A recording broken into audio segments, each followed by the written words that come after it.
ಕೇವಲ ಕಲಾಕ್ಷೇತ್ರ ಸೇವೆ ಅಲ್ಲದೆ ರಾಜಕೀಯ ಕ್ಷೇತ್ರದಲ್ಲೂ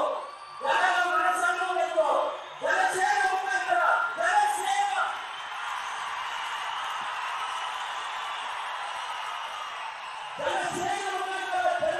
ಮಾಡುತ್ತಾ ನಮ್ಮೆಲ್ಲರ ಯುವಕರ ಅದ್ಭುತ ನಾಯಕರಾದ ಮಾನ್ಯ ಶ್ರೀ ಪವನ್ ಕಲ್ಯಾಣ್ ಅವರಿಗೆ ನನ್ನ भारत माता की, भारत माता की। ಸನ್ಮಾನ್ಯ ಗೋಪಾಲ್ ಗೌಡ್ರಿಗೆ, ನಮ್ಮೆಲ್ಲರ ಸನಾತನ ಧರ್ಮದ ಹಿಂದೂಗಳ ದೊಡ್ಡತನವನ್ನು ಮಾಡ್ತಾ ಇದ್ದ ಪವನ್ ಕಲ್ಯಾಣ್ ಅವರಿಗೆ,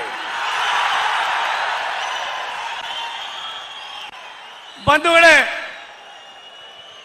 ಇದೊಂದು ಅವಿಸ್ಮರಣೀಯ ಕಾರ್ಯಕ್ರಮ. ಒಬ್ಬ ವ್ಯಕ್ತಿ ದೇಶಕ್ಕೆ, ರಾಷ್ಟ್ರಕ್ಕೆ, ರಾಷ್ಟ್ರದ ಇತಿಹಾಸದಲ್ಲಿ ಬಡವರಿಗೆ, ಬಡವರಿಗೆ, ಕಡು ಬಡವರಿಗೆ, ಧ್ವನಿ ಇಲ್ಲದ, ಆಸರೆ ಇಲ್ಲದ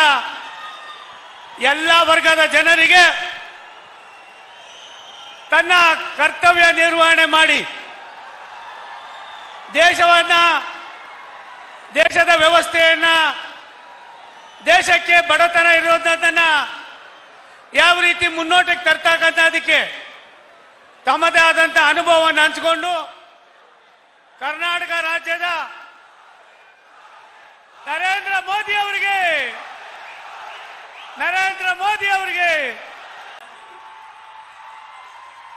ಕೇವಲ